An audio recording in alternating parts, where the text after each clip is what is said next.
جان گرامی وقار، آج کی اس محفل پاک میں ہم خراج عقیدت پیش کرتے ہیں ان نفوس قدسیہ کی بارگاہ میں جو میرے آقا صلی اللہ تعالی علیہ وسلم کے وصال فرمانے کے بعد آپ کے اس مشن کو لے کر آگے بڑھے، وہ خلفائے راشدین ہیں۔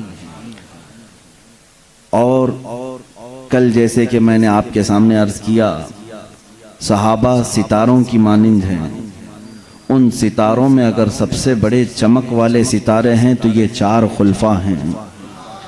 خلفائے راشدین سیدنا ابو بکر صدیق رضی اللہ تعالیٰ عنہ، سیدنا عمر ابن خطاب رضی اللہ تعالیٰ عنہ، سیدنا عثمان ابن عفان رضی اللہ تعالیٰ عنہ، سیدنا علی ابن ابی طالب کرم اللہ وجہہ الکریم۔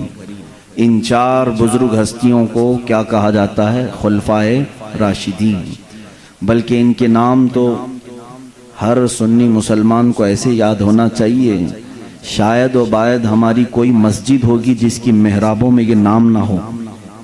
تقریباً اللہ محمد صلی اللہ علیہ وسلم ان ناموں کے بعد اگر ہماری مسجدوں کے محراب میں اگر کسی اور کے ناموں کی جگہ ہوتی ہے تو وہ خلفائے راشدین کی ہے۔ اور اہل بیت اطہار حسنین کریمین سیدہ زہرا سلام اللہ علیہم اجمعین کی بابرکت اسامی کو ہم اپنی مساجد میں بھی لکھتے ہیں، تحریر کرتے ہیں۔ عزیزان گرامی، اللہ کے حبیب صلی اللہ تعالی علیہ وسلم کی وفات اسلام کے لیے ایک بہت بڑا صدمہ ہے، بہت بڑا صدمہ ہے۔ رسول کریم صلی اللہ تعالی علیہ وسلم سے ٹوٹ کر محبت کرنے والے جانثار صحابہ جو ایک لمحے کے لیے بھی اوجھل ہونا پسند نہیں کرتے تھے، ان صحابہ پر کیا بیتی ہوگی جب میرے آقا صلی اللہ تعالی علیہ وسلم اس دنیا سے پردہ فرما رہے ہوں گے۔ عزیزان گرامی، اس منظر کو اگر ہم بیان کے الفاظ میں لائیں تو واقعی آج بھی ہماری آنکھیں نم ہو جاتی ہیں۔ وہ صحابہ جو حضور اکرم صلی اللہ تعالی علیہ وسلم کو تلاش کرنے کے لیے صرف آپ کی خوشبو کو سونگھ کر کے گلیاں ڈھونڈتے تھے، اگر تھوڑی دیر میرے آقا صلی اللہ تعالی علیہ وسلم نظر نہ آتے تو صحابہ بے چین ہو جاتے تھے۔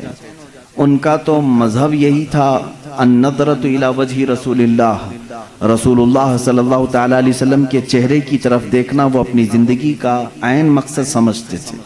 حتیٰ کہ کام کرنے والے جو صحابہ مزدور تھے ان کی بھی یہ حالت تھی کہ کام بھی ضروری ہے، گھر بھی چلنا ہے، معاش بھی ضروری ہے، لیکن بارگاہ رسالت مآب صلی اللہ علیہ وسلم میں بیٹھنا بھی ضروری سمجھتے تھے۔ تو وہ باری متعین کر لیتے تھے دو صحابہ کہ آج میرے حصے کا جتنا بھی کام ہے وہ تو کر لینا، میں حضور کی بارگاہ میں پورا دن بیٹھوں گا، کل تم بیٹھنا اور تیرے حصے کا پورا کام میں کر لوں گا۔ وہ باری متعین کرتے میرے آقا صلی اللہ علیہ وسلم کے دربار میں حاضری کے لیے بھی۔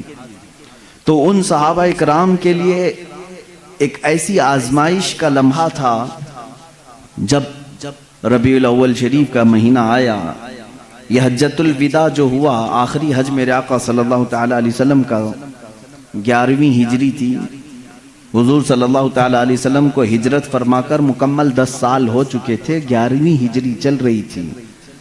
اللہ کے حبیب صلی اللہ علیہ وسلم حج فرما کر جیسے ہی مدینہ طیبہ تشریف لائے، بیماریاں یعنی علالت آپ کے ساتھ ہو گئی، اور محرم الحرام کے بعد سفر المظفر مکمل میرے آقا صلی اللہ تعالی علیہ وسلم علیل رہے، اور سفر کے آخری ہفتے میں کچھ افاقہ بھی ہوا، صحت بھی آئی۔ پھر ربیع الاول کا مہینہ آیا تو میرے آقا صلی اللہ تعالی علیہ وسلم نے 1-2 خطبے ایسے دیے جو اپنے آخری دنوں کی اس میں وضاحت بھی فرمائی۔ منبر پر کھڑے ہو کر کے ایک مرتبہ آپ صلی اللہ تعالی علیہ وسلم نے یوں فرمایا، اللہ نے اپنے ایک بندے کو اختیار دیا ہے کہ وہ چاہے تو دنیا لے لے یا تو اپنے رب کے پاس جو ہے وہ لے لے۔ اللہ کے اس بندے نے دوسرے آپشن کو قبول کر لیا ہے، یعنی اللہ کے پاس جو ہے اس کو پسند کر لیا ہے۔ اتنا ہی خطبے میں آپ نے فرمایا۔ کچھ باتیں ایسی تھی وقتی طور پر فوراً اس کی سمجھ نہ آئی، لیکن سیدنا ابو بکر صدیق رضی اللہ تعالیٰ عنہ جو رسول کریم صلی اللہ تعالیٰ علیہ وسلم کی باتوں کی گہرائی تک پہنچتے، وہ رونے لگ گئے۔ صحابہ نے پوچھا اللہ کے نبی صلی اللہ علیہ وسلم نے خطبہ دیا ہے، اس پہ رونے کی کیا بات ہے؟ کہا صدیق اکبر رضی اللہ تعالیٰ عنہ نے، اللہ کے رسول صلی اللہ تعالیٰ علیہ وسلم نے جس بندے کا ذکر کیا ہے کہ اللہ نے اسے اختیار دیا ہے، آپشن دیا ہے، چاہے تو دنیا لے لے، چاہے تو اللہ کے پاس جو ہے وہ لے لے، جس بندے کے بارے میں حضور ذکر کر رہے تھے وہ بندہ کوئی اور نہیں، وہ خود حضور ہیں۔ صدیق اکبر نے کہا صحابہ سے کہ اللہ نے اپنے حبیب صلی اللہ علیہ وسلم کو اختیار دیا ہے، چاہے تو آپ سالوں سال کی زندگی لے لیں، یا تو پھر اللہ رب العزت کی بارگاہ میں پہنچیں۔ رسول کریم صلی اللہ علیہ وسلم نے دنیا کو ترک کرنے کا فیصلہ کر لیا ہے اور اپنے رب ذوالجلال کی بارگاہ میں جانے کا ارادہ کر لیا ہے۔ یہ ربیع الاول کے دنوں میں، شروع کے دنوں میں حضور اکرم صلی اللہ تعالیٰ علیہ وسلم کے جسم پاک پر جو آثار نظر آ رہے تھے، صحابہ کے لیے وہ بڑی بے چینی تھی۔ کئی نمازیں ایسی تھیں جس میں میرے آقا صلی اللہ تعالیٰ علیہ وسلم مسجد نبوی شریف میں باہر تشریف نہیں لا پائے۔ 17 نمازوں کی امامت صدیق اکبر رضی اللہ تعالیٰ عنہ نے کی۔ ابھی میرے آقا صلی اللہ تعالیٰ علیہ وسلم باحیات تھے، ظاہری زندگی میں موجود تھے۔ 17 نمازیں ایسی ہوئی کہ جس کو صدیق اکبر رضی اللہ تعالیٰ عنہ نے پڑھائی، اور آخری وہ دن تھا، روایات میں 12 ربیع الاول کا ذکر ہے اور بعض میں 13 ربیع الاول کا ہے۔ حضور اکرم صلی اللہ تعالیٰ علیہ وسلم کی ولادت کا بھی وہی دن ہے، وفات کا بھی وہی دن ہے، تاریخ میں لکھا گیا ہے۔ وہ آخری دن تھا جس میں رسول کریم صلی اللہ تعالیٰ علیہ وسلم نے فجر کی نماز پڑھائی صدیق اکبر رضی اللہ تعالیٰ عنہ کے ساتھ، یہاں تک کہ ایک نماز ایسی بھی کہ صحابہ انتظار میں رہتے تھے کہ حجرہ کھلے گا، میرے آقا تشریف لائیں گے۔ رسول کریم صلی اللہ تعالیٰ علیہ وسلم اس ایک نماز میں اس طرح سے تشریف لائے کہ نماز قائم ہو چکی تھی۔ حضرت ابوبکر صدیق رضی اللہ تعالیٰ عنہ مصلی پر آگے بڑھ چکے تھے، اقامت بولی جا چکی تھی، دروازہ کھلا، حضور اکرم صلی اللہ تعالیٰ علیہ وسلم کا چہرہ جمال جہاں آرا جیسے ہی صحابہ نے دیکھا، سب نماز میں قبلے کی بجائے حضور کی طرف متوجہ ہو گئے۔ یہ تھا نماز میں بھی صحابہ کا ادب و احترام، ان کی کسی کی نماز نہیں ٹوٹی، کیونکہ وہ کعبے کی طرف سے منہ ہٹا کر کعبے کے کعبے کو دیکھ رہے تھے۔ حضور اکرم صلی اللہ تعالیٰ علیہ وسلم باہر تشریف لائے تو اس حال میں کہ روایات میں موجود ہے 2 صحابہ کے کندھوں پر آپ نے ہاتھ رکھا اور آپ صلی اللہ تعالیٰ علیہ وسلم کے پیر زمین پر نہیں لگ رہے تھے۔ رسول کریم صلی اللہ تعالیٰ علیہ وسلم کی انگلیاں زمین پر لگتی آئیں۔ اسی طرح مسجد نبوی شریف میں اندر آئے، حضرت ابوبکر صدیق پیچھے ہٹنے لگے تو آپ نے کہا آگے بڑھو۔ پھر صدیق اکبر رضی اللہ تعالیٰ عنہ نے نماز نہیں پڑھائی کہ رسول پاک کے امام ہوتے ہوئے کوئی دوسرا امام ہو ہی نہیں سکتا۔ اللہ کے نبی صلی اللہ تعالیٰ علیہ وسلم نے اس نماز کی بھی امامت فرمائی۔ صدیق اکبر رضی اللہ تعالیٰ عنہ مکبر بن کر رہے، اور اسی رات کو میرے آقا صلی اللہ تعالیٰ علیہ وسلم کے لیے وہ دن بھی آیا جب سیدہ عائشہ صدیقہ رضی اللہ تعالیٰ عنہ فرماتی ہیں بخار کی شدت اتنی زیادہ ہو گئی تھی کہ بار بار میرے آقا صلی اللہ تعالیٰ علیہ وسلم مسواک کو پانی میں ڈبوتے اور منہ میں رکھتے تھے، کبھی پانی کے چھینٹے حضور اکرم صلی اللہ تعالیٰ علیہ وسلم اپنے چہرے اقدس پر لگاتے۔ یہ سختی تھی نزع کے وقت کی، یہ جو نزع کی سختی ہے میرے عزیزوں، اس سے ہر ایک کو گزرنا ہوتا ہے، اور اس کے متعلق کہا گیا ہے یہ ایسا درد ہے کہ جس کو بیان نہیں کیا جا سکتا۔ وہ کیسی تکلیف ہوتی ہے، ظاہر سی بات ہے جس کو یہ تکلیف ہوئی اس کے بعد وہ دوبارہ واپس زندگی میں آیا نہیں بیان کرنے کے لیے۔ جس کو بھی نزع کی حالت آئی پھر اس کے بعد وہ موت کی منزلیں طے کرتا ہے۔ اور ایک روایت یہ ملتی ہے نزع کا وقت ایسا ہوتا ہے، اگر محسوس کرنا چاہو تو اتنا سمجھ لو، نزع کے عالم میں اگر اس بندے کے جسم پر ایک مکھی بیٹھ جائے تو اسے ایسا لگتا ہے کہ پہاڑ بیٹھا ہے، وہ مکھی کا وزن بھی برداشت نہیں کر پاتا، اور اگر ایک قطرہ پانی اس کے حلق میں اتارا جائے تو اسے ایسا لگتا ہے ایک ندی میں نے پی لیا۔ اس کے لیے ایک قطرہ پانی ایک ندی پانی کے برابر لگنے لگتا ہے۔ شدت کی پیاس، حلق میں کانٹے چبھ رہے ہوتے ہیں، اور روح نکلنے کا جو درد ہوتا ہے، یہ عام لوگوں کی بات میں کر رہا ہوں، ایک ایک ناخن سے، ایک ایک جوڑ سے جب روح کھینچی جا رہی ہوتی ہے اور اخیر تک کھینچی جاتی ہے، ناک تک روح کو لایا جاتا ہے، اس کے بعد ملک الموت اس روح کو قبض کر کے لے جاتے ہیں۔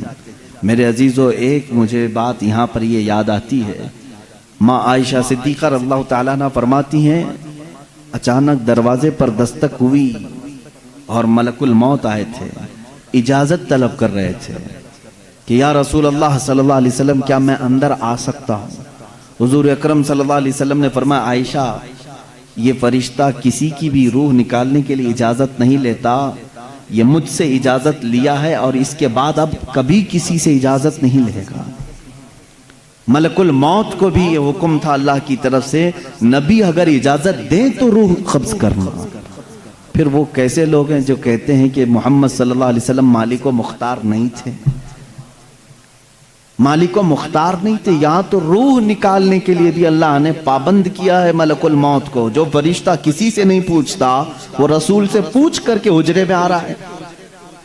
اور اس وقت جو مکالمہ ہوا، بعض بزرگوں نے فرمایا ہے کہ رسول کریم صلی اللہ تعالیٰ علیہ وسلم نے اس وقت کیا بیان فرمایا جانتے ہیں آپ؟ اے مسلمانوں، ذرا اپنے ہوش و حواس کو سنبھالو اور میری اس بات کو توجہ سے سننا۔ اگر اپنے نبی سے محبت کرتے ہو، میرے آقا صلی اللہ تعالیٰ علیہ وسلم سے تم گہری الفت رکھتے ہو، تو اس جملے کو سنو، ہماری اور آپ کی بھی موت آئے گی اور ہم اپنے سامنے مرنے والے بہت سارے لوگوں کو دیکھتے بھی ہیں، لیکن جب دنیا سے کسی کی موت کا وقت قریب آتا ہے تو ہم نے دیکھا وہ اپنے آپ کو نہیں پہچان پاتا، اسے خود اپنا نام یاد نہیں رہتا، ماں باپ بھائی بہن رشتہ دار بھی اگر قریب ہوں تو پہچان نہیں پاتا کون ہے۔ نزع کی شدت ایسی ہوتی ہے، اپنوں کو بندہ نہیں پہچان پاتا نزع کے وقت، مگر قربان جاؤ اس تاجدار دو عالم صلی اللہ علیہ وسلم کی ذات پر، ملک الموت آئے ہیں اور نزع کی حالت ہے۔ اس وقت کیا پوچھا جانتے ہیں آپ؟ رسول کرام وقار صلی اللہ تعالی علیہ وسلم نے ان سے یہ کہا، اے اسرائیل، یہ جو نزع کا درد ہے کیا یہ درد میری امت کو بھی دیا جائے گا؟ کیا اس درد سے میری امت کو بھی گزارا جائے گا؟ اندازہ کرو میرے عزیز ہو، اسی لیے ہمارے امام نے یہ کہا، جو نہ بھولا ہم غریبوں کو رضا، جو نہ بھولا ہم غریبوں کو رضا، یاد اس کی اپنی عادت کیجیے۔ ہم غریبوں کے آقا پہ بے حد درود، ہم فقیروں کی ثروت پہ لاکھوں سلام۔ عزیزان گرامی وقار، اس رسول کریم صلی اللہ تعالیٰ علیہ وسلم نے اس موقع پر بھی اگر کسی کو یاد کیا ہے تو ہم جیسوں کو یاد کیا ہے، اپنی غریب بھولی بھالی امت کو یاد کیا ہے۔ اس نبی کا اپنی امت سے جو لگاؤ ہے میرے عزیزو، اس کا بدلہ تم پوری زندگی پر سجدے کر کے بھی نہیں ادا کر سکو گے۔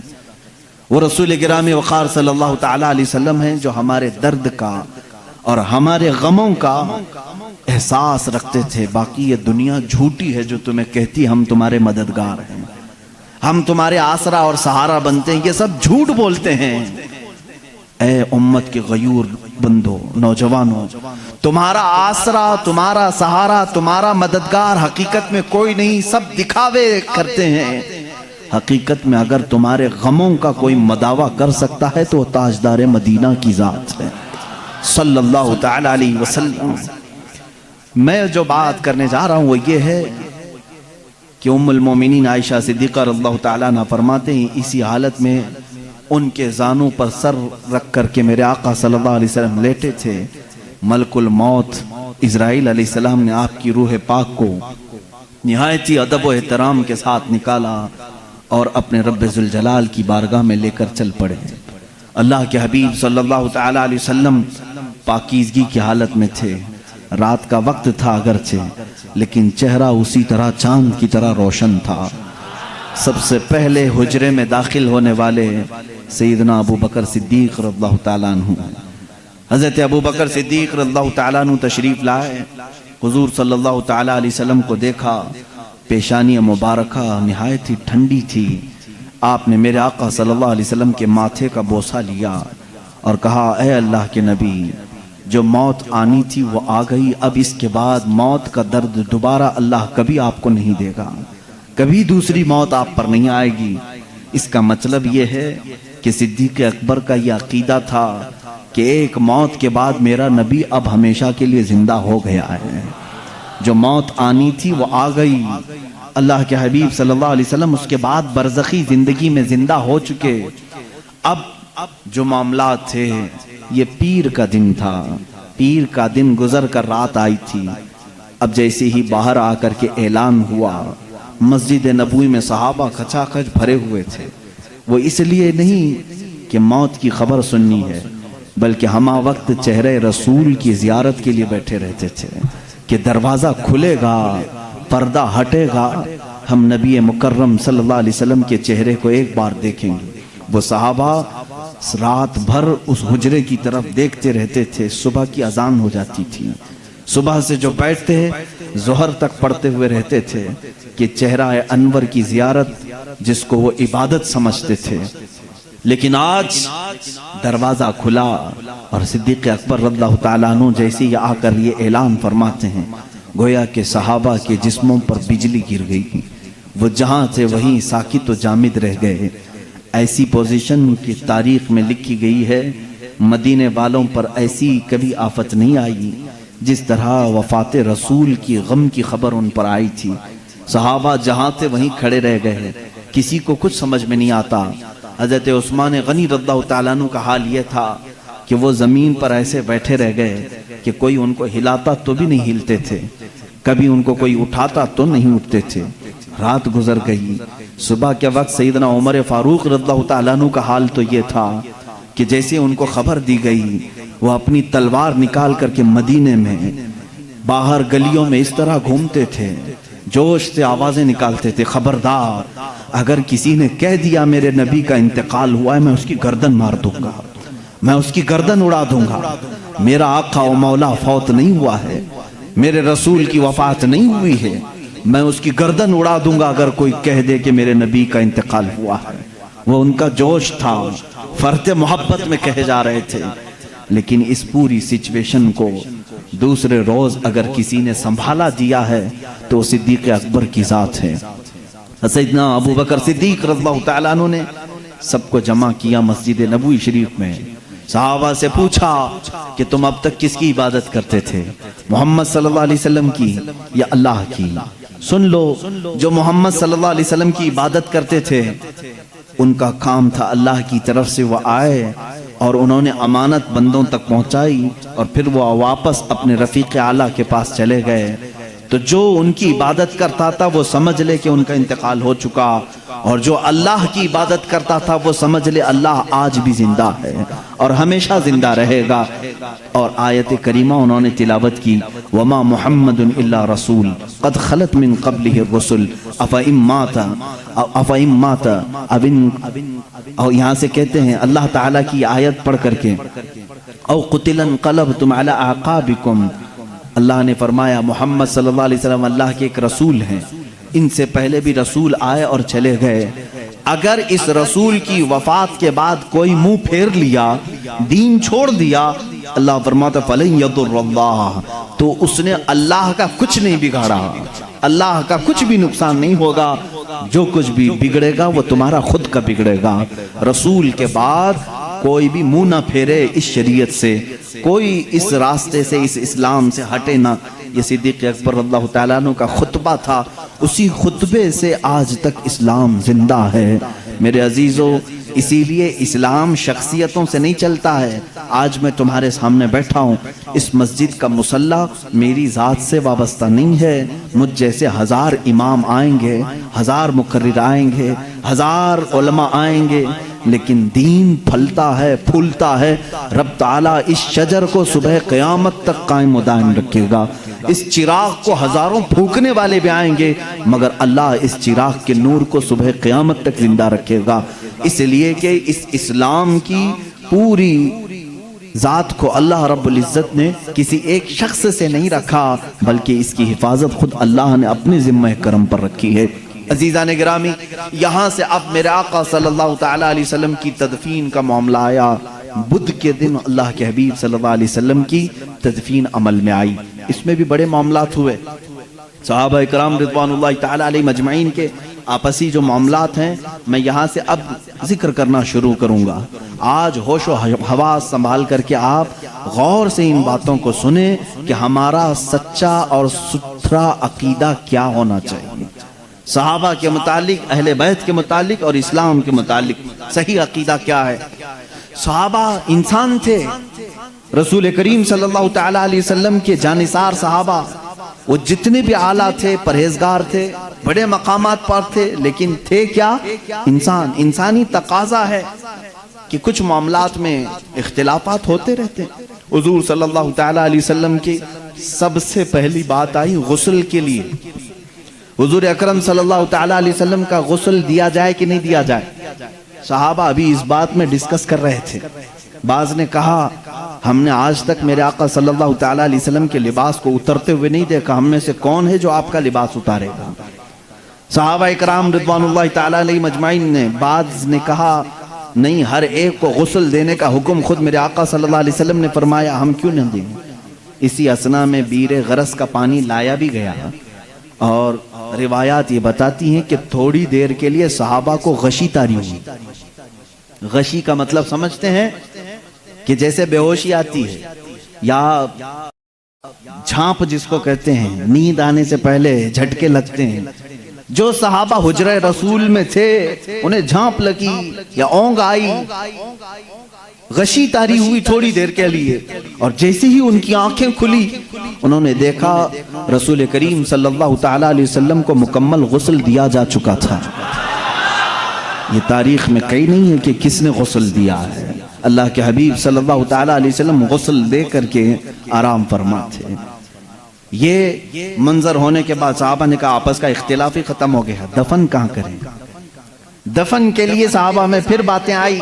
بعض نے کہا ان کو اپنے آبائی وطن لے کر کے جاتے ہیں، مکہ مکرمہ، اور وہ خانہ کعبہ ہے، وہاں پر میرے آقا صلی اللہ تعالی علیہ وسلم کو دفن کیا جائے گا۔ تو بعض صحابہ نے کہا نہیں، حضور صلی اللہ علیہ وسلم کو بیت المقدس لے جاتے ہیں، بیت المقدس مسجد اقصیٰ، اس لیے کہ کثرت سے نبیوں کی قبریں وہیں پر ہیں۔ ایک روایت کے مطابق تقریباً 30,000 انبیاء اکرام بیت المقدس کے ارد گرد دفن ہیں۔ کہا انبیاء اکرام آپس میں بھائی ہیں، حضور صلی اللہ تعالی علیہ وسلم کو ان کے بھائیوں کے ہاں دفن کرنے کے لیے ہم لے چلیں گے۔ دو جماعتیں ہو گئی۔ تیسری جماعت صحابہ کی ایک یہ ہے جنہوں نے حدیث رسول ذکر کیا، وہ ان کے رائے تھی، ان کے مشورے تھے، لیکن ایک صحابی نے حضور صلی اللہ علیہ وسلم کی حدیث بیان کی، کہا میں نے میرے آقا صلی اللہ علیہ وسلم سے سنا ہے ہر نبی وہاں دفن ہوتا ہے جہاں اس کی روح قبض کی جاتی۔ معاملہ ہی ختم ہو گیا، اختلاف ہی ختم ہو گیا۔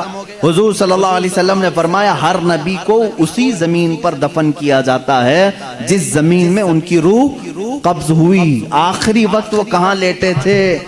تو سب کا اتفاق ہو گیا وہ حجرہ عائشہ صدیقہ میں لیٹے ہوئے تھے۔ یہ آخری دن تھا میرے آقا صلی اللہ علیہ وسلم کا جس حجرے میں آپ آرام فرماتے، وہ سیدہ عائشہ صدیقہ کا حجرہ تھا۔ حضور صلی اللہ علیہ وسلم نے اپنی ساری بیویوں کے لیے ایک ایک حجرہ بنایا تھا، ایک ایک کمرہ۔ آخر زمانے میں حضور صلی اللہ علیہ وسلم حضرت عائشہ کے حجرے میں لیٹا کرتے تھے۔ حضرت عائشہ صدیقہ رضی اللہ تعالیٰ عنہ سے آپ کو کافی انسیت تھی، محبت تھی، اور ساری ازواج مطہرات نے اپنی باری ان کے لیے قربان بھی کر دی تھی۔ حضرت عائشہ صدیقہ رضی اللہ تعالیٰ عنہ کے ہاں حضور صلی اللہ علیہ وسلم خوشی محسوس کرتے تھے۔ تو آخری وقت آپ کہاں لیٹے تھے؟ حجرہ عائشہ میں۔ تو یہاں آپ کی روح قبض ہوئی تو صحابہ نے یہ طے کیا کہ اسی حجرے میں آپ کا مدفن بھی ہوگا، تدفین یہی ہوگی۔ حضور صلی اللہ تعالیٰ علیہ وسلم کی قبر انور وہی بنائی گئی۔ اب یہاں پر تدفین کے بعد آپ کو معلوم ہے یہ حجرہ یوں ہی نہیں کہ اتفاق سے ایسی ہی جگہ کھود دی گئی اور دفن کیا گیا، بلکہ یہ تو ازل سے لکھا ہوا ہے، ازل سے لکھا ہوا ہے۔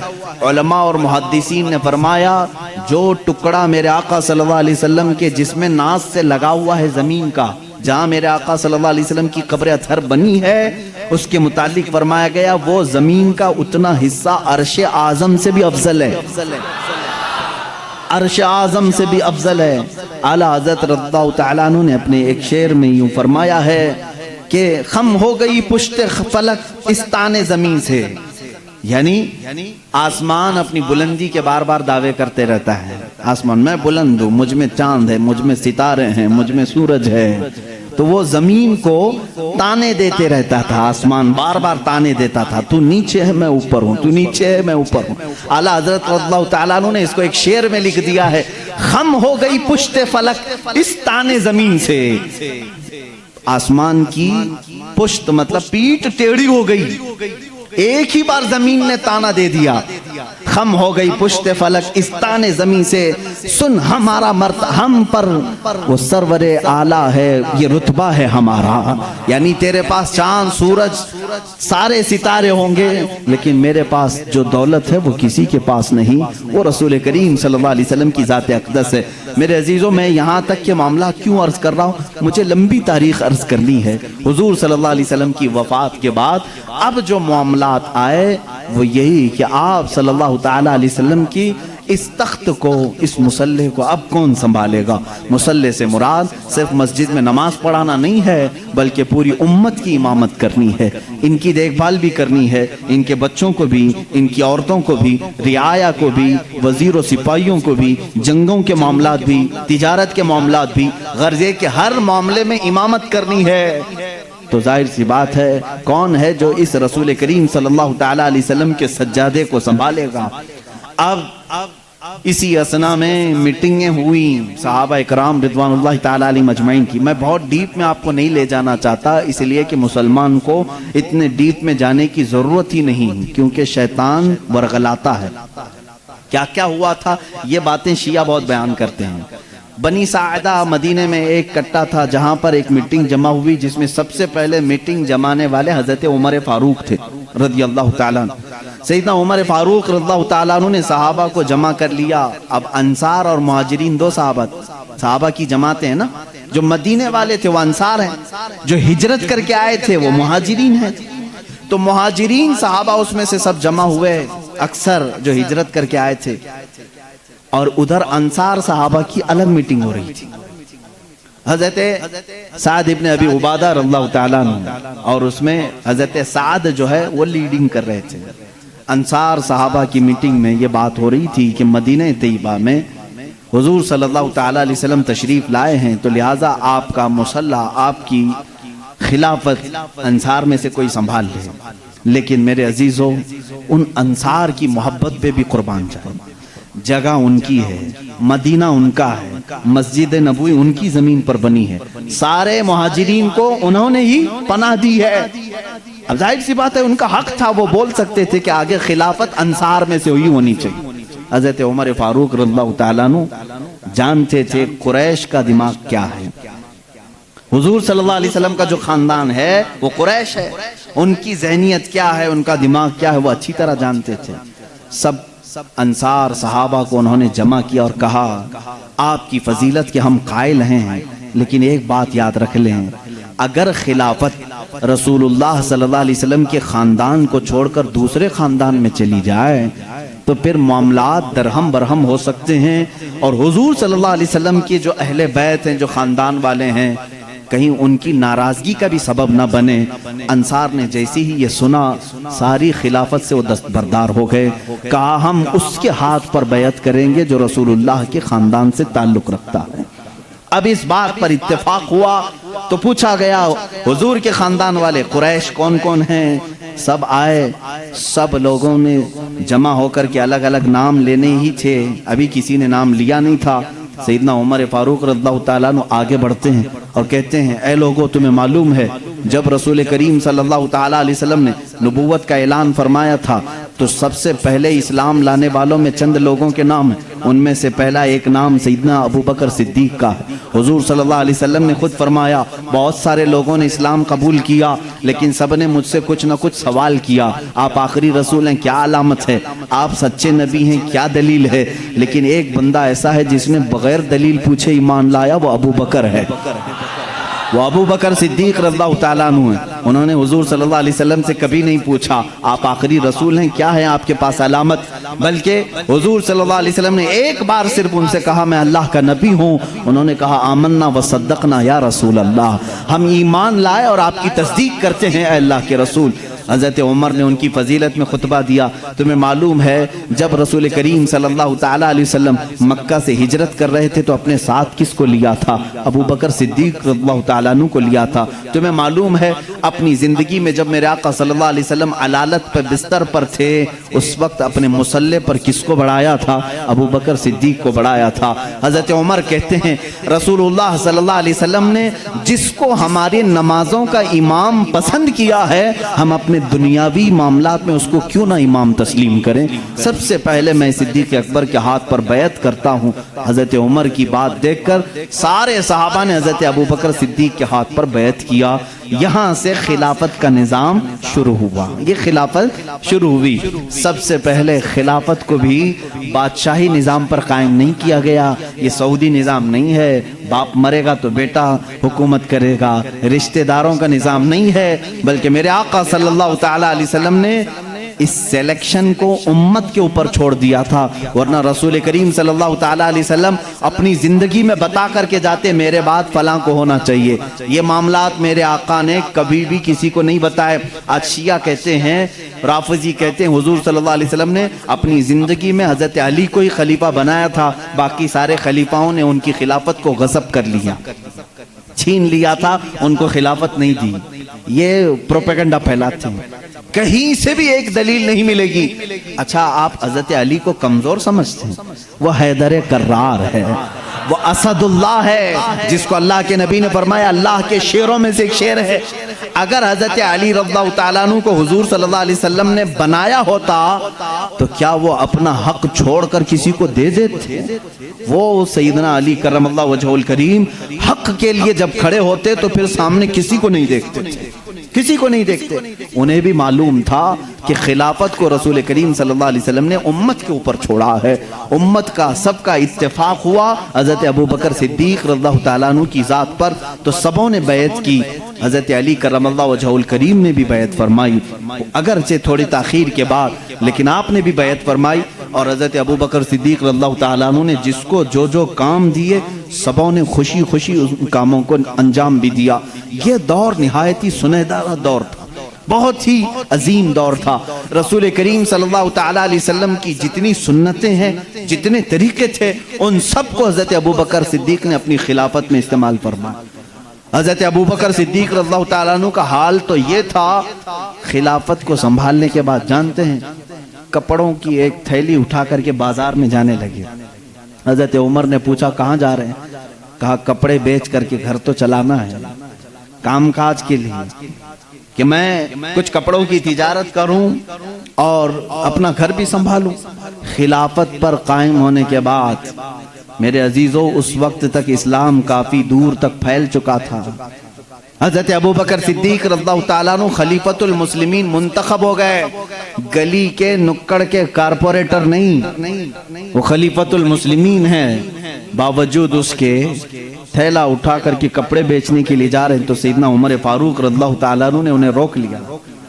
سارے صحابہ کو جمع کر کے پھر اتفاق ہوا اس بات پر کہ بیت المال سے خلیفہ کا وظیفہ مقرر کیا جائے ورنہ پھر خلیفہ بھی اگر دن بھر بازار میں کام کرے تو خلافت کے معاملات کون دیکھے گا.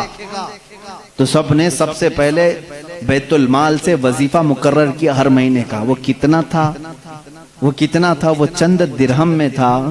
یہاں تک کہ بیت المال سے حضرت ابو بکر صدیق رضی اللہ تعالیٰ عنہ کو ایک اونٹنی ملی تھی ایک پیالہ ملا تھا ایک چادر ملی تھی 3 چیزیں ملی تھی.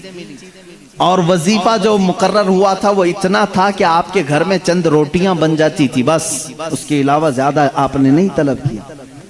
ایک دن آپ کی اہلیہ محترمہ نے آپ سے کہا بھی تھا کہ خلافت کے معاملات میں سر سوکھ جاتا ہے کبھی کچھ ٹھنڈی میٹھی غذا بھی کھا لیں.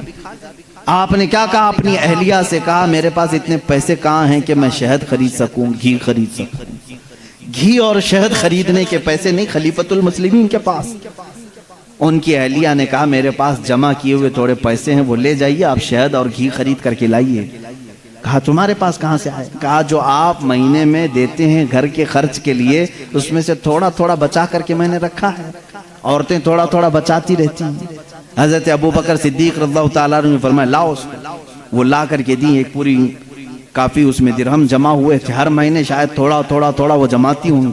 حضرت ابو بکر صدیق رضی اللہ تعالیٰ عنہ وہ سارے درہم لے جا کر کے بیت المال میں جمع کرتے، اور بیت المال میں صحابہ سے کہا آج سے میرا وظیفہ اتنا کم کر دو، اس لیے کہ یہ میری ضرورت سے زیادہ آ رہا ہے، گھر میں میرے بچ رہا ہے، اس کا مطلب ضرورت سے زیادہ آ رہا ہے، یہ کم کر دیا جائے۔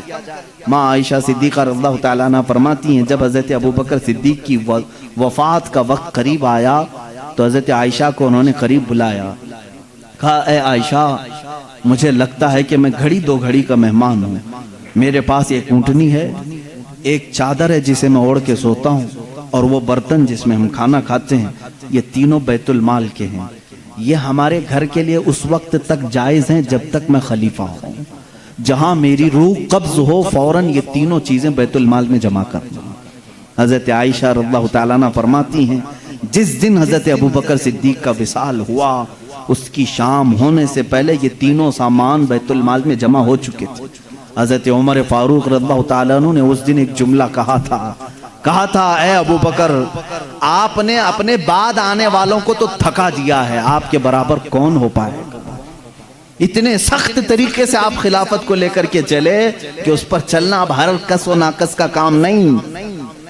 وہ صدیق اکبر رضی اللہ تعالیٰ عنہ کا دور تھا جس میں آپ کے لیے کتنے چیلنجز تھے معلوم ہے؟ حضرت ابو بکر صدیق رضی اللہ تعالیٰ عنہ کے لیے جو سب سے بڑے چیلنج تھے، حضور صلی اللہ تعالیٰ علیہ وسلم اپنی وفات سے چند دن پہلے ایک لشکر کو ملک شام بھیج رہے تھے، ایک لشکر جس کا سپہ سالار حضرت اسامہ بن زید کو بنایا گیا تھا جن کی عمر صرف 18 سال کی تھی۔ اس لشکر میں تقریباً 10,000 صحابہ تھے جو جا رہے تھے روم کے لیے یا ملک شام کے لیے، وہ نکل رہے تھے۔ وہ مدینے سے تھوڑا باہر نکلے تھے کہ حضور کی وفات کی خبر آ گئی، وہ لشکر واپس آیا مدینے میں۔ اب حضور صلی اللہ تعالیٰ علیہ وسلم کی تدفین بھی ہو گئی، حضرت ابو بکر خلیفہ بن گئے۔ دوسرا چیلنج آپ کے پاس یہ آیا کہ کچھ لوگ زکوٰۃ دینے سے انکار کر گئے، کہا اب ہم حضور صلی اللہ علیہ وسلم کی وفات کے بعد زکوٰۃ نہیں دیں گے۔ مانعین زکوٰۃ کہتے ہیں وہ لوگ اسلام کے ایک بنیاد کو چھوڑ رہے تھے، کہا حضور جب تک تھے ہم اپنے مالوں کی زکوٰۃ نکالتے تھے، اب نبی نہیں ہیں تو اب زکوٰۃ نہیں دیں گے، یعنی وہ اسلام سے برگشتہ ہو گئے، چھوڑ دیے۔ کچھ کافر ہو گئے، ان کا ایک فتنہ بھی اٹھ گیا تھا، مدینے کے آس پاس کے کچھ لوگ۔ ایک چیلنج یہ تھا۔ تیسرا ایک چیلنج تھا مسیلمہ کذاب، جو حضور صلی اللہ علیہ وسلم کی وفات کے بعد ہی فوراً اپنے نبی ہونے کا دعویٰ کر دیا۔ اس نے کہا میں نبی ہوں محمد صلی اللہ علیہ وسلم، اور اس نے ایک اچھی خاصی فوج بھی جمع کر لی، پیسہ تھا اس کے پاس، مال تھا۔ اب دیکھیں تین معاملات۔ ایسے وقت میں ایک طرف زکوٰۃ کے انکار کرنے والوں کا فتنہ بھی ہے، ان سے بھی مقابلہ کرنا ہے حضرت ابو بکر صدیق کو۔ اگر یہ چھوڑ دیا جائے تو یہ سوراخ بعد میں جو ہے نہر بن جائے گی۔ ایک طرف مسیلمہ کذاب جو جھوٹے نبی ہونے کا دعویٰ کر رہا ہے، اس سے بھی مقابلہ کرنا ہے۔ اور صحابہ اکرام، ظاہر سی بات ہے دونوں اگر جنگ چھڑتی ہے تو دونوں جگہ فوج کی ضرورت ہے۔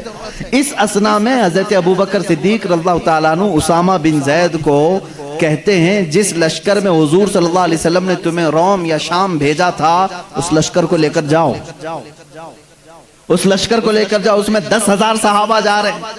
اس وقت حضرت عمر فاروق نے کہا اے امیر المومنین خلیفۃ المسلمین، ایک طرف زکوٰۃ کے منکرین سر اٹھائے ہوئے ہیں، ایک طرف مسیلمہ کذاب دجال نبوت کا دعویٰ کر بیٹھا ہے، ایسے وقت میں آپ اسامہ بن زید کو 10,000 کا لشکر دے کر اس جگہ بھیج رہے ہیں، اس جنگ کو کینسل کر دیں، ابھی اس کو رکوا دیں، یہاں صحابہ کی ضرورت پڑے گی۔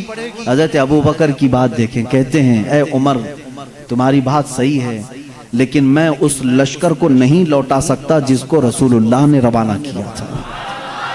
حضور اکرم صلی اللہ علیہ وسلم اپنی زندگی کے آخری لمحات میں جو لشکر بھیجے تھے وہ اسامہ بن زید کا لشکر تھا۔ یہ اور بات ہے کہ حضور کی وفات کی خبر سن کر کے وہ مدینے آئے ہیں، لیکن اس لشکر کو روکا نہیں جائے گا، اگرچہ زکوٰۃ کے منکرین اور مسیلمہ کذاب سے لڑنے میں ہمارے جسموں کے چتڑے بھی اڑ جائیں، میں اس لشکر کو نہیں روکوں گا۔ اسامہ بن زید رضی اللہ تعالیٰ عنہ کو بٹھایا اور بھیج دیا۔ وہ صحابہ جو اس لشکر میں تھے سب کو بھیجا کہ یہ میرے نبی کی آخری خواہش تھی، آخری زمانے میں میرے آقا نے روانہ کیا تھا۔ حضرت اسامہ بن زید کو جانتے ہیں کس طرح روانہ کر رہے ہیں؟ جس عمر میں صدیق اکبر تھے وہ 60 سال کی تھی، 18 سال کے جوان اسامہ بن زید سپہ سالار مقرر ہوئے، ان کو گھوڑے پر بٹھایا اور ان کے گھوڑے کی ناتی رسی پکڑ کر چلنے لگے۔ خلیفۃ المسلمین ہے، سپہ سالار کو گھوڑے پر بٹھا کر رسی پکڑ کر چلنے لگے، وہ اتر کر کے آگے نیچے اچھل کر کے نیچے آئے، کہا غضب ہو گیا، آپ نیچے چل رہے ہیں اور میں گھوڑے کی پیٹھ پر بیٹھوں۔ صدیق اکبر رضی اللہ تعالیٰ عنہ نے فرمایا اسامہ جلدی سے بیٹھ جاؤ، یہ نہ دیکھو کہ میں نیچے چل رہا ہوں، بس یہ دیکھو کہ اس پیٹھ پر تمہیں بٹھایا رسول اللہ نے،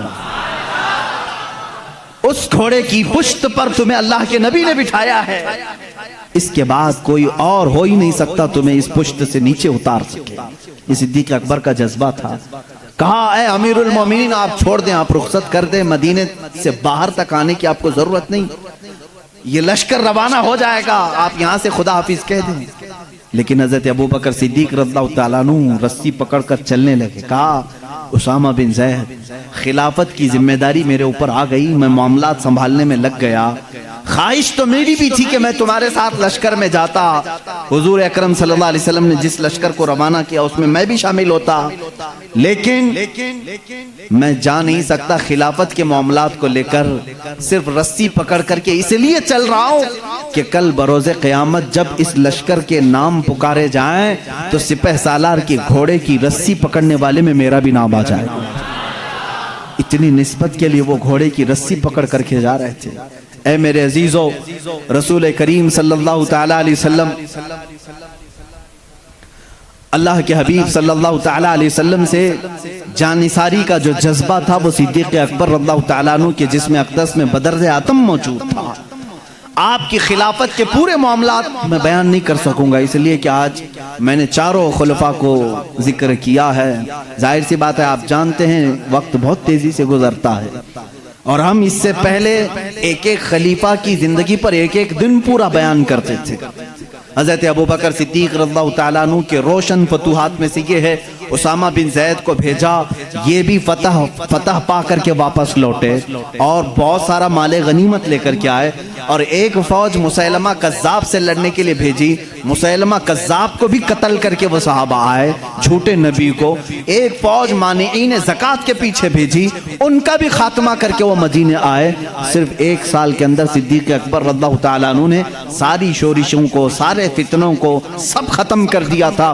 اس وقت صدیق اکبر کے جذبے کو دیکھنے کا مقام تھا، اس لیے کہ ایمان اتنا مضبوط تھا حضرت ابوبکر کا، وہ اللہ کی ذات پر ایسا توکل کرتے تھے، خود بیان کرتے ہیں میں پہلے کبھی کبھار ڈرتا تھا۔ ایک مرتبہ کی بات ہے جب غار ثور میں میرے آقا صلی اللہ تعالیٰ علیہ وسلم آرام فرمانے کے لیے اندر آئے، حضور سیدنا صدیق اکبر نے اپنے کپڑے پھاڑ پھاڑ کر کے اس غار کو اندر سے بند کر دیا تھا کہ کوئی کیڑا مکوڑا اندر آ کر کے میرے آقا کو گزن نہ پہنچا سکے، لیکن ایک سانپ آپ کو ڈس کر کے اندر آ گیا، آپ کی ایڑی جہاں لگی تھی ایک سوراخ پر اس کو ڈس کر کے اندر آیا۔ صدیق اکبر رضی اللہ تعالیٰ عنہ اس پورے واقعے کے گواہ ہیں، آپ خود بیان فرمائے ہیں، وہ سانپ حضور صلی اللہ علیہ وسلم کی زیارت کے لیے آیا تھا، وہ دیکھا حضور کو ڈسنے کے لیے نہیں، وہ دیکھ کر کے واپس چلا گیا، اور صدیق اکبر رضی اللہ تعالیٰ عنہ کے قدم پاک پر حضور اکرم صلی اللہ تعالیٰ علیہ وسلم نے اپنا لعاب پاک لگایا، شفا یابی ملی۔ حضرت ابوبکر فرماتے ہیں مجھے زندگی پر احساس ہی نہیں تھا کہ اس پیر میں سانپ نے کاٹا تھا کہ اس پیر میں کاٹا تھا، لیکن خوف کس بات کا تھا، مکہ کے کفار ڈھونڈتے ڈھونڈتے اس غار تک بھی آ گئے تھے، ان کے پیر ہمیں اندر سے نظر آنے لگ گئے۔ میں نے کہا یا رسول اللہ اب کیا ہوگا، اب کیا ہوگا؟ مشرکین مکہ ڈھونڈتے ڈھونڈتے غار کے منہ تک آ گئے تھے، وہ 3000 فٹ اونچا، تقریباً 5000 فٹ اونچا پہاڑ ہے۔ کفار مکہ قدموں کے نشانات دیکھے ہوں گے یا جس طرح سے بھی پہنچ گئے۔ حضرت ابوبکر صدیق فرماتے ہیں دل کی دھڑکنیں بڑھ گئی تھی، میں نے صرف اتنا کہا اب کیا ہوگا یا رسول اللہ صلی اللہ تعالیٰ علیہ وسلم۔ اللہ رب العزت نے اس واقعے کو سورہ توبہ میں ذکر فرمایا، اذ اخرجہ الذین کفروا ثانی اثنین اذ ہما فی الغار اذ یقول لصاحبہ لا تحزن ان اللہ معنا۔ یاد کرو اس دن کو جب دو میں سے ایک نے کہا غار میں کہ ہمارے ساتھ کیا ہوگا، تو دوسرے صاحب نے کہا، کس نے؟ اللہ کے رسول نے حضرت ابوبکر صدیق کے سینے پر ہاتھ رکھا، صرف ایک جملہ فرمایا، لا تحزن ان اللہ معنا، گھبرا مت ابوبکر، اللہ ہمارے ساتھ ہے۔ اس جملے کی معنویت اور اس کی تقویت اور اس کی عظمت اتنی بڑی ہے، میں سمجھتا ہوں کہ مسلمان اس ایک جملے سے آسانی سے زندگی گزار سکتا ہے۔ جب کبھی آفت آئے اتنا کہہ دینا، کروڑوں ان کے ساتھ ہوں گے لیکن مولا میرے ساتھ، لا تحزن ان اللہ معنا۔ آج بہت سارے لوگ ہم سے یہ کہتے ہیں، حکومت ہمارے پاس نہیں، طاقت ہمارے پاس نہیں، اقتدار ہمارے پاس نہیں، بہت ساری طاقتیں دوسروں کے پاس ہیں، ان کے پاس دجالی نظام ہے، میڈیا ان کے پاس ہے، اخبار ان کے پاس ہیں، قوت ان کے پاس ہے، سیاست ان کے پاس ہے، سارے گرو گھنٹال ان کے پاس ہیں۔ لوگ کہتے ہیں ہمارا کیا ہوگا، میں صرف یہی کہتا ہوں ساری دنیا ان کے ساتھ ہے، اللہ ہمارے ساتھ ہے۔ لا مولا لکم ولا، ہم سب یہی کہیں گے جو جنگ احد میں حضرت عمر نے پکارا تھا، احد کے میدان میں کافروں نے یہ کہا تھا، اعلو حبل اعلو عزا اعلو منات، یعنی منات ان کے بت کا نام ہے، حبل ان کے بت کا نام ہے، عزا ان کے بت کا نام ہے۔ وہ نعرے لگا رہے تھے، جے ہو فلاں کی، جے ہو فلاں کی، جے ہو فلاں کی۔ حضور صلی اللہ علیہ وسلم نے صرف اتنا کہا، عمر ان کا جواب دو، عمر ان کا جواب دو۔ حضرت عمر نے صرف اتنا ایک غار سے پکارا تھا، وہ کفار خوشیاں منا رہے تھے، حضور صلی اللہ علیہ وسلم کے انتقال کے بارے میں افواہ پھیلا چکے تھے، احد میں حضور کو قتل کر دیا گیا، شہید کر دیا گیا ہے، کیونکہ آواز کہیں سے نہیں آ رہی تھی۔ اب بہت ہو گیا تھا، جب وہ بہت ناچنے لگے، حضور پاک صلی اللہ علیہ وسلم نے حضرت عمر سے کہا جواب دو۔ وہ سب کہہ رہے تھے محمد جا چکے، ان کے ساتھی ابوبکر عمر جا چکے۔ حضرت عمر نے احد پہاڑ سے آواز دی، اے کفار، اب بھی عمر زندہ ہے، ابوبکر زندہ ہے، محمد صلی اللہ علیہ وسلم زندہ ہے، اور تمہارے سینوں میں گڑتے رہیں گے، تمہاری آنکھوں میں چبھتے رہیں گے۔ اور یوں فرمایا، اللہ مولانا ولا مولا لکم، یاد رکھو ساری دنیا کے بت تمہارے ساتھ ہوں گے، اللہ ہمارا مددگار ہے، تمہارا کوئی مددگار نہیں۔ حسبنا اللہ ونعم الوکیل، نعم المولا ونعم النصیر۔ اے مسلمانوں، صرف اتنی بات یاد رکھنا، اللہ ہمارے لیے کافی ہے، کیا ہی بہترین وکیل ہے اور کیا ہی بہترین مددگار ہے۔ حضرت ابوبکر صدیق فرماتے ہیں، جب یہ جملہ میرے آقا صلی اللہ علیہ وسلم نے فرمایا، اے ابوبکر نہ گھبرا، اللہ ہمارے ساتھ ہے، صدیق اکبر فرماتے ہیں پھر اس کے بعد زندگی میں میں نے کبھی کسی بڑی طاقت سے خوف نہیں کھایا۔ حضرت ابوبکر کا ہی وہ معاملہ ہے، یہودیوں کے ایک 50,000 کے مجمع میں، 50,000 کا مجمع ہے، سٹیج پر کھڑے ہو کر کے ایک یہودی عالم کہہ رہا تھا مسلمانوں کا خدا غریب ہے اور مسلمانوں سے وہ قرضہ مانگتا ہے۔ قرآن کی ایک آیت کا وہ مذاق اڑا رہا تھا۔ اللہ تعالیٰ نے قرآن میں فرمایا، من ذا الذی یقرض اللہ قرضا حسنا، کون ہے جو اللہ کو قرض حسن دے گا؟ یہاں قرض حسن سے مراد تم نیکیاں اللہ کو قرض میں دو، اللہ جنت تمہیں بدلے میں دے گا۔ لیکن وہ یہودی مذاق اڑا رہا تھا، مسلمانوں کا خدا تو دیکھو غریب ہے، مسلمانوں سے قرضہ مانگ رہا ہے۔ صدیق اکبر سے برداشت نہیں ہوا، مجمع میں تھے، ممبر پر کھڑے ہو گئے اسٹیج پر، اس کا دامن پکڑا اور 2 تھپڑ رسید کر دی۔ مجمع ان کا ہے، پبلک ان کی ہے، مار توڑ ہو سکتی تھی، لیکن اس وقت بھی صدیق اکبر کا ایمان تھا، 50,000 ان کے ساتھ ہے مگر قوت پروردگار میرے ساتھ ہے۔ یہ توکل کا اعلیٰ مقام تھا۔ اس وقت صدیق اکبر رضی اللہ تعالیٰ عنہ کو ان لوگوں نے پکڑ لیا اور کہا اس کو یہاں نہیں ماریں گے، اس کے نبی کے پاس لے جائیں گے۔ اور وہاں آئے حضرت ابوبکر کے بارے میں ان سبوں نے کہا، ابوبکر کیسا بندہ ہے تمہارا، یہ ہمارے عالم کے ساتھ بدتمیزی کیا ہے۔ پورے مجمع میں آ کر کے ہمارا عالم خدا کی شان بیان کر رہا تھا، مسلمانوں کی اچھائیاں بیان کر رہا تھا، ہمارا عالم کہہ رہا تھا اللہ غنی ہے اور مسلمان فقیر ہیں، اور اتنی بات پر ابوبکر نے تماچا مار دیا، جھوٹ کہا، انہوں نے بدل دیا۔ 50,000 کا مجمع جو کرتا تھا وہی کام آج کا میڈیا بھی کرتا ہے، وہی کام کرتے، پورے کے پورے بدل دیں۔ حقیقت کیا ہے، اس کو بدل دو، کیونکہ گواہ ان کے، مقدمہ ان کا، جج بھی ان کا، کورٹ بھی ان کی، سب ان کا ہے۔ لیکن یاد رکھنا مسلمانوں، سارے گواہ ان کے ہوں، جج ان کا بکا ہوا کیوں نہ ہو، لیکن اللہ ہمارے ساتھ ہے، اللہ ہمارے ساتھ ہے۔ صدیق اکبر خوف نہیں کھائے، معاملہ یہاں تک پہنچا، کوٹ رسول اللہ صلی اللہ علیہ وسلم کے پاس آ گئے۔ سبوں نے کہا، صدیق نے، ابو بکر نے تماچا لگایا حق بات پر۔ حضرت ابو بکر سے حضور نے پوچھا اتنی بات پر تم نے مارا؟ حضرت ابو بکر نے کہا نا، یہ جھوٹ بول رہے ہیں، یہ اللہ کی شان میں گستاخی کر رہے تھے، اللہ کو فقیر کہہ رہے تھے، مسلمانوں کو امیر کہہ رہے تھے، کہہ رہا تھا یہ ظالم کہ اللہ ان کا غریب ہے، قرضہ مانگتا ہے، اس لیے مجھے برداشت نہیں ہوا، مارا میں نے۔ حضور صلی اللہ علیہ وسلم نے پوچھا ان لوگوں سے، کیا ابو بکر صحیح کہہ رہے ہیں؟ انہوں نے کہا نہیں، یہ جھوٹ کہہ رہے ہیں، گواہ ہمارے پاس۔ یہودی عالم نے ایک گواہ سامنے کیا، 2 کیا، 3 کیا، 4 کیا، 10 گواہ لایا، کیونکہ جھوٹے جھوٹے ہی ہیں۔ جھوٹوں نے جھوٹوں سے کہا کہ جھوٹ مت بولنا۔ ابھی مرحوم راحت صاحب کا شاید جہاں تک ہے، شعر و شاعری سے میرا زیادہ شغف نہیں ہے، یہ اسی طرح کے یہودی تھے جو یہ کہتے تھے جھوٹوں نے جھوٹوں سے کہا ہے جھوٹ مت بولنا، وہ اسی طرح کا مجمع، سب جمع ہوئے اور گواہی دے رہے ہیں صدیق اکبر کے خلاف۔ حضور صلی اللہ تعالیٰ علیہ وسلم عدل و انصاف کے پیکر تھے۔ آپ صلی اللہ علیہ وسلم نے پوچھا، ابو بکر تمہارا بھی کوئی گواہ ہے؟ تم جو بول رہے ہو اس کا بھی کوئی گواہ ہے؟ آپ کا گردن جھک گئی، کہا یا رسول اللہ اس مجمع میں میرے علاوہ کوئی دوسرا تھا نہیں، تھے تو یہی سب، یہ جھوٹ بول رہے ہیں، اب میں کیا کروں؟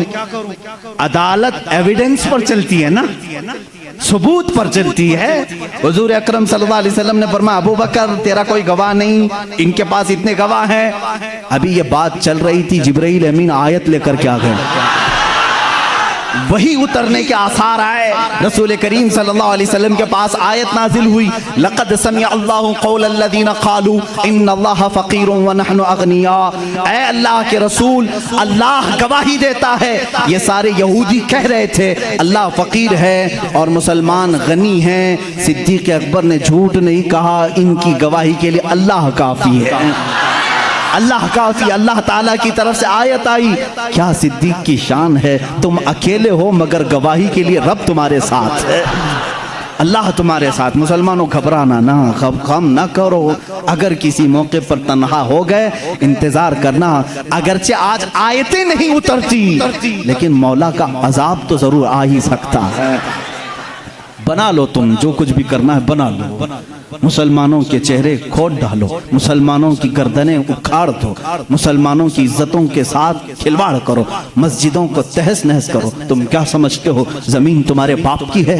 یہ اللہ کی زمین ہے، یہ اللہ کی زمین ہے۔ ان الارض یورثها، اللہ تعالیٰ اپنی زمین کا وارث جسے چاہتا ہے بناتا ہے۔ یہ اور بات ہے کہ ہم آج عمل کے کچے ہو چکے ہیں، ہم نے خود مسجدوں سے منہ موڑ لیا تھا، ہو سکتا ہے ہمارے مولا نے ہم سے مسجدیں لے کر ان کو دی ہوں، مگر میں جانتا ہوں مسجد کی وہ سرزمین تحت الثری سے لے کر عرش اعظم تک مسجد ہی رہے گی، اور رب ذوالجلال کے ہاں فیصلہ تو ہوگا۔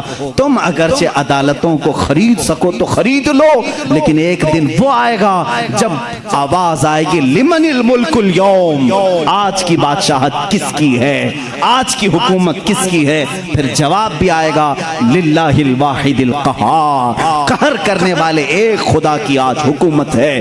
آؤ اللہ تعالیٰ اس دن آواز دے گا، این الجبابرہ این المتکبرون، کہاں ہے وہ ظالم و جابر، کہاں ہے وہ گھمنڈی لوگ؟ آ جاؤ اللہ کی بارگاہ میں، ان کو کہا جائے گا ان کی حیثیت چونٹی کی بناؤ اور ان کو پورے اہل محشر اپنے پیروں سے رون کر کے بتائیں، تاکہ تمہارے تخت کی کوئی حیثیت نہیں، حقیقت میں اللہ رب العزت کی شریعت قیامت کے دن نافذ ہوگی۔ ہم تو اس انتظار میں کٹ جائے گی زندگی۔ اب بات مجھے صدیق اکبر کی ذات سے یہ کہنی ہے، میں مسلمانوں کو توکل دینا چاہتا ہوں، یقین دینا چاہتا ہوں، گھبراؤ نہیں، ساری چیزیں بھی چھن جائیں تو تمہارے ایمان کو کوئی چھین نہیں سکتا جب تک تم اپنے ہاتھوں سے اسے بیچ نہیں دیتے۔ اللہ رب العزت تمہارا حامی ناصر مددگار ہے، اس نے قرآن میں کئی جگہوں پر وعدہ فرمایا، کان حقا علینا نصر المؤمنین، اللہ فرماتا میں نے اپنے اوپر لازم کر لیا ہے، مدد کروں گا تو مومنین کی مدد کروں گا، مدد کروں گا تو مومنین کی مدد کروں گا۔ میرے عزیزو آج بھی مدد ہی تو ہے، مدد ہی تو ہے۔ الحمدللہ ہم تعداد میں اگرچہ تھوڑے ہیں لیکن ہماری حیثیت ایسی ہے، 32 دانتوں کے بیچ میں ایک زبان کبھی کسی دانت سے دبتی بھی نہیں ہے، کٹتی بھی نہیں ہے۔ اللہ بس ایسے ہی اس زبان کی حفاظت فرمائے۔